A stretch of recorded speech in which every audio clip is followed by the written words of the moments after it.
നമുക്കറിയാം, ഏതൊരു വികസന പദ്ധതിയാണെങ്കിലും അത് റെയിൽവേ മാത്രമല്ല, റോഡ് ആയിക്കോട്ടെ, ഏത് വികസന പദ്ധതിയാണെങ്കിലും ഭരണാധികാരികൾ അനുവർത്തിക്കേണ്ട രണ്ട് കാര്യങ്ങളുണ്ട്. ഒന്ന്, ഒരു ഇച്ഛാശക്തി ഉണ്ടാവണം. രണ്ട്, ഒരു സമവായത്തിന്റെ അന്തരീക്ഷം ഉണ്ടാക്കണം. ഞാനൊരു ഉദാഹരണം ചൂണ്ടിക്കാട്ടാം.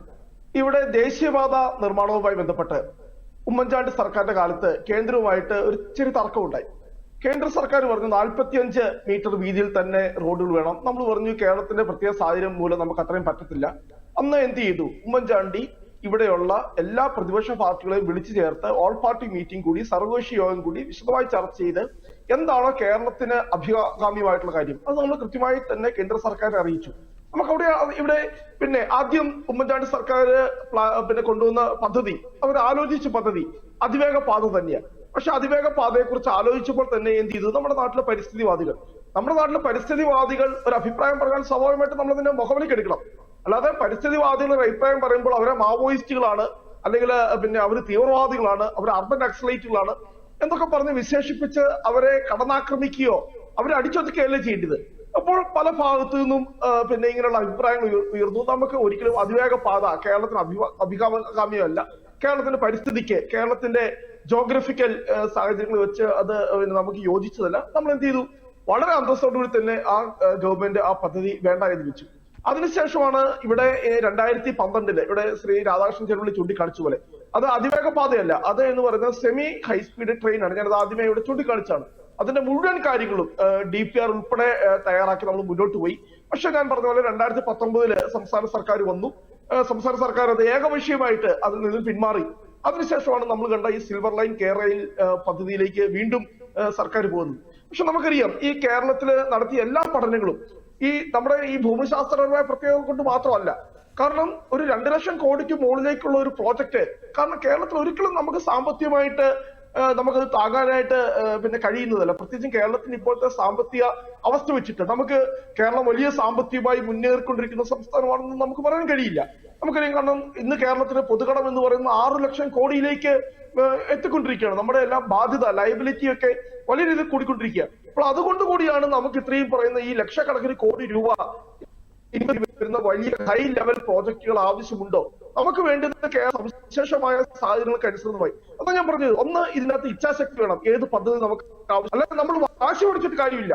അല്ലെങ്കിൽ കേരളത്തിനെതിരെ കേരളത്തിലെ വലിയ പ്രക്ഷോഭം ഉണ്ടപ്പോൾ 1-2 മാത്രമല്ല കേരളത്തിനെതിരെ പ്രക്ഷോഭം മുഴുവൻ സ്ഥലങ്ങളിലും കേരളത്തിന്റെ അലൈൻമെന്റ് കടന്നുപോയിട്ടുണ്ടോ അവിടേക്ക് ആദ്യമായിട്ടുള്ള ജനകീയ പ്രതിഷേധം, ജനകീയ പ്രതിരോധം ഈ കേരളയിലെ പദ്ധതിക്ക് എതിരെ ഉണ്ടായി. എന്നിട്ട് ഭരണാധികാരി എന്താ പറയുന്നത്? ഞാനത് നടപ്പാക്കും, ഇതെന്റെ തീരുമാനമാണ്, കേരളയിൽ വന്നിരിക്കും. ആരെയാ വെല്ലുവിളിക്കുന്നത്? ഇത് ഏകാധിപത്യ രാജ്യമാണ്, ഇത് ജനാധിപത്യ രാജ്യമല്ലേ? ഇവിടുത്തെ ജനങ്ങള് സ്വാഭാവികമായിട്ടും ഒരു പ്രതിഷേധം രേഖപ്പെടുത്തുമ്പോൾ അവിടെ ആ ജനങ്ങളെ ആ വിശ്വാസത്തിൽ എടുത്തുകൊണ്ട് അവരുടെ പ്രശ്നങ്ങൾ പരിഹരിക്കാൻ വേണ്ടി ഞാൻ 2 ഉദാഹരണങ്ങൾ ചൂണ്ടിക്കാണിക്കാം. ഒന്ന്, വയൽക്കിളികള്. ഈ വയൽക്കിളികൾ എന്ന് പറയുന്നത് ആരാണ്? അവർ ഇടതുപക്ഷത്തിന്റെ ഭാഗമായി നിന്ന ആളുകളാണ്, അതിന്റെ നേതാക്കള്. ആ വയൽക്കിളികൾ പറഞ്ഞു, ഇവിടെ ഈ ദേശീയപാത അലൈൻമെന്റ് ഇതിൽ വരുന്നത് അത് പാരിസ്ഥിതികമായ വലിയ പ്രശ്നം ഉണ്ടാക്കും. ഇപ്പൊ നമ്മൾ കണ്ടല്ലോ, ദേശീയപാത ഇടിഞ്ഞു വീഴാത്ത ഒരു ജില്ല പോലും ഇന്ന് കേരളത്തിലില്ല. വലിയ അഭിമാന പദ്ധതിയായിരുന്നു, വലിയ സ്വപ്ന പദ്ധതിയായിരുന്നു.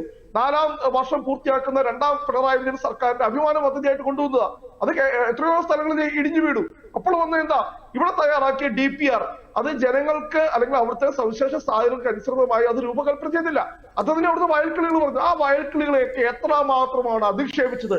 സ്വന്തം പാർട്ടിയുടെ ഭാഗമായി നിൽക്കുന്ന കമ്മ്യൂണിസ്റ്റുകാരായിട്ടുള്ള അവരെ പോലും ഇവർക്ക് ഒരു ചില പ്രത്യേക പദപ്രയോഗങ്ങളുണ്ട്. ആരെങ്കിലും ഇവർക്കെതിരെ സംസാരിച്ചു കഴിഞ്ഞാൽ അവരപ്പോൾ നക്സലൈറ്റുകളായി, അവരപ്പോൾ തീവ്രവാദികളായി ഇവിടെ സംസാരിക്കുന്നുണ്ട്. എന്ത് മര്യാദയാണുള്ളത്? ഈ പറയുന്ന നമ്മുടെ ആശാ വർക്കർമാരുടെ സമരത്തെ ഇത്രമാത്രം അധിക്ഷേപിക്കാവും? എന്തൊക്കെയാണ് CITU സംസ്ഥാന സെക്രട്ടറി പറഞ്ഞത്? ഇവിടെ വലിയ പകർച്ചവ്യാധി പരത്തുന്ന കീടമാണത്രേ എന്നൊക്കെയാണ് അത്ര. ഈ തൊഴിലാളി വർഗ പാർട്ടി എന്നിട്ട് പറയാണ് കേന്ദ്രം കൂട്ടിത്തന്നില്ല. അപ്പൊ ഈ ആന്ധ്രാപ്രദേശിലും മിസോറാമിലും മറ്റു പല സംസ്ഥാനങ്ങളിലും ഒക്കെ 10,000, 12,000, 15,000 ഒക്കെ കൊടുക്കുന്നുണ്ടാ കേന്ദ്ര സർക്കാർ കൂട്ടിക്കൊടുത്തുകൊണ്ടാണോ? അല്ല, ഇൻസെന്റീവ് കൂട്ടിക്കൊടുക്കാനായിട്ട് ഇത്ര അപമാനമുണ്ടോ? ഒരു കമ്മ്യൂണിസ്റ്റ് മുഖ്യമന്ത്രി ഭരിക്കുന്ന സംസ്ഥാനത്ത് 250 രൂപ പോലും ശമ്പളമില്ലാതെ ഈ ആശാ വർക്കർമാർ ജോലി, എന്നിട്ട് ആ സമരത്തെ അടച്ചാക്ഷേപിക്കുന്ന ഒരു സമീപനം. ഞാൻ പറഞ്ഞത് അങ്ങനത്തെ രാഷ്ട്രീയമല്ല നമുക്ക് വേണ്ടിയത്. നമുക്ക് ഇവിടെ BJPയുടെ സുഹൃത്ത് അദ്ദേഹം അവിടെ വളരെ തന്ത്രപരമായിട്ട് അവിടെ ഇന്ത്യ മുന്നണിയുടെ ഭാഗമായി കർണാടക സർക്കാർ ഞാനൊരു കാര്യം ചോദിക്കട്ടെ, ഇവിടെ കേരളത്തിൽ ഒരു DPR പോലും അംഗീകരിച്ചിട്ടില്ല, ഒരു DPR പോലും തയ്യാറാക്കിയിട്ടില്ല. 2016 മുമ്പ് ഞാൻ പറഞ്ഞതുപോലെ നിലമ്പൂർ നഞ്ചക്കോട് പാതയുടെ പ്രോജക്ട് തയ്യാറാക്കി DPR തയ്യാറാക്കി കേന്ദ്രവും സംസ്ഥാനവും ധാരണയിലെത്തിയതാണ്.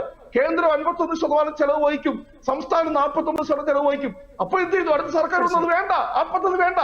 അതെന്തോ വലിയ പാവമാണത്രേ. ഉമ്മൻചാണ്ടി സർക്കാർ കൊണ്ടുവന്ന UDF സർക്കാർ കൊണ്ടുവന്ന ഒരു പദ്ധതി നടപ്പാക്കി. അപ്പൊ എന്ത് ചെയ്തു? തലശ്ശേരി മൈസൂർ പുതിയ പദ്ധതിയിലേക്ക് പിന്നെ വരികയുണ്ടായി. എനിക്ക് ഇങ്ങനെ ഒരു 30 സെക്കൻഡ് മതി. പിന്നെ ഇവിടെ BJP സർക്കാർ വന്നതിന് ശേഷം റെയിൽവേയിലൊക്കെ വലിയ വികസനമുണ്ട്. പക്ഷെ നമ്മൾ രണ്ട് കാര്യങ്ങൾ മറക്കരുത്.